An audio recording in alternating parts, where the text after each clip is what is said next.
Hi friends, இஷ்டமா சமைக்கலாம் சேனலுக்கு மீண்டும் உங்களை வரவேற்கிறேன். இன்னைக்கு வாழைக்காய் வச்சு ரொம்ப சூப்பரான ஒரு சைட் டிஷ் தான் ரெடி பண்ண போகிறோம்.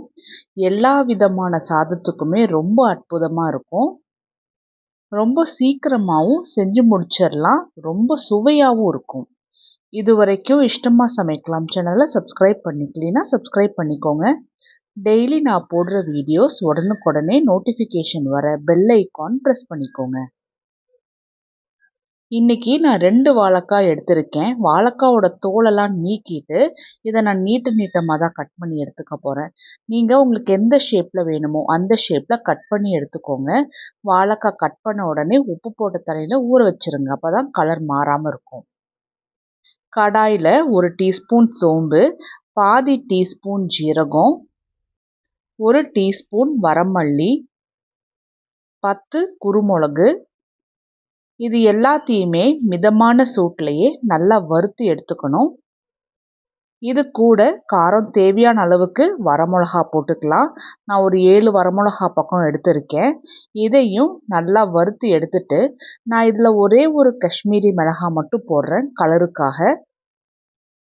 இப்போ இது எல்லாத்தையுமே நல்லா வறுத்து எடுத்துட்டு வரமிளகாவும் நல்லா மொறுமொறுன்னு ஆன உடனே 4 பெரிய சைஸ் பூண்டு தோலோடவே போட்டுக்கலாம்.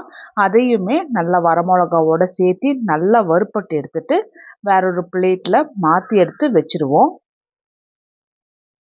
அதே கடாயில் 2 டேபிள் ஸ்பூன் பொட்டுக்கடலை எடுத்துக்கலாம். மிதமான சூட்லேயே பொட்டுக்கடலையை நல்லா வறுத்து எடுக்கணும். பொட்டுக்கடலை லேசாக வறுபட்டால் போதும், கலர் மாறணுங்கிற அவசியம் இல்லை. வறுத்த பொட்டுக்கடலையை மிளகா போட்ட பிளேட்லேயே மாற்றி எடுத்து வச்சுருவோம். அதே கடாயில் 3 டேபிள் ஸ்பூன் கடலெண்ணெய் ஊற்றிக்கலாம். எண்ணெய் சூடான உடனே 1/4 டீஸ்பூன் கடுகு, 1/4 டீஸ்பூன் ஜீரகம், ஒரு வரமிளகா 2 பிச்சு போட்டுக்கலாம். கொஞ்சமாக கருவேப்பிலை. இப்போ இது எல்லாமே எண்ணெயில் நல்லா பொரிஞ்சு வரணும். இதில் கட் பண்ணி வச்சுருந்த வாழைக்காவை தண்ணியிலிருந்து வடித்து எடுத்துட்டு போட்டுடலாம்.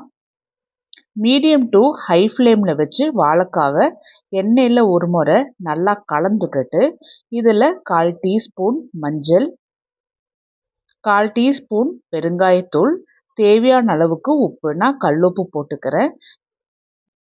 இப்போ வாழைக்காவை மஞ்சள், உப்பு, பெருங்காயத்தூளோட சேர்த்து நல்லா கலந்துட்டுக்கணும். காரத்துக்காக வரமிளகா போடுறதுனால இந்த ஸ்டேஜில் எந்த மசாலா பொடியும் சேர்த்த வேண்டாம்.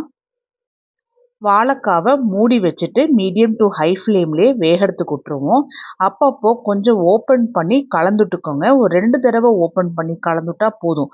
ரொம்ப கலந்துட்டுக்கிட்டே இருக்க வேண்டாம். வாழைக்காய் சீக்கிரமாக வெந்துடும், உடஞ்சி போயிடும். அதனால் ஒரு 2 முறை செஞ்சாவே போதும். வறுத்த இன்க்ரீடியன்ட்ஸ் எல்லாமே நல்லா ஆறிடுச்சு. இதை மிக்ஸி ஜாரில் போட்டுட்டு தண்ணி சேர்த்தாமல் நல்லா கொரகொரப்பாக அரைச்சி எடுத்துகிட்டு வந்துடணும். ரொம்ப பவுட்ரு போல் அரைக்க வேண்டாம். பாருங்கள், நல்லா இது போல் கொரகொரன்னு அரைச்சி எடுத்துகிட்டு வந்துடுங்க. வாழைக்காவும் 90% வெந்திருக்கு.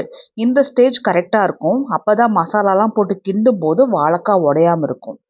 வாழைக்காய் ஒரு முறை நல்லா கலந்துட்டுட்டு ரெடி பண்ணி வச்சுருந்த மசாலாவை இது போல் போட்டுடலாம்.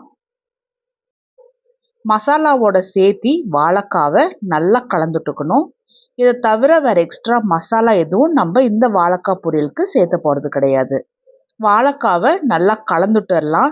டேஸ்ட் பாருங்கள், ஏன்னா வேகும்போது மட்டும்தான் உப்பு சேர்த்திருந்தோம். அதனால் தேவையான அளவுக்கு மட்டும் உப்பு போட்டுட்டு திரும்பவும் நல்லா கலந்துட்டுக்கலாம். ஒரு 5 நிமிஷம் டிஸ்டர்ப் பண்ணாமல் அப்படியே விட்டுடலாம். மசாலாவோட சேர்த்து வாழைக்காய் நல்லா மர்ஜ் ஆகி வரட்டும். 5 நிமிஷத்துக்கு அப்புறம் நல்லா ஒரு முறை கலந்துட்டுட்டு சின்னதாக கட் பண்ணி வச்சுருந்த கொத்தமல்லி தூவி விட்டு இது போல் கலந்துட்டுட்டாவே போதும். ரொம்ப டேஸ்டியான வாழைக்காய் பொரியல் ரெடி ஆயிடுச்சு. இது போல் வாழைக்காய் பொரியல் எல்லா விதமான சாதத்துக்கும் ரொம்ப டேஸ்டியாக இருக்கும். நீங்களும் நான் இந்த வீடியோவில் சொன்னது போலவே வாழைக்காய் வச்சு பொரியல் செஞ்சு பார்த்துட்டு எப்படி வந்துச்சுன்னு சொல்லுங்கள்.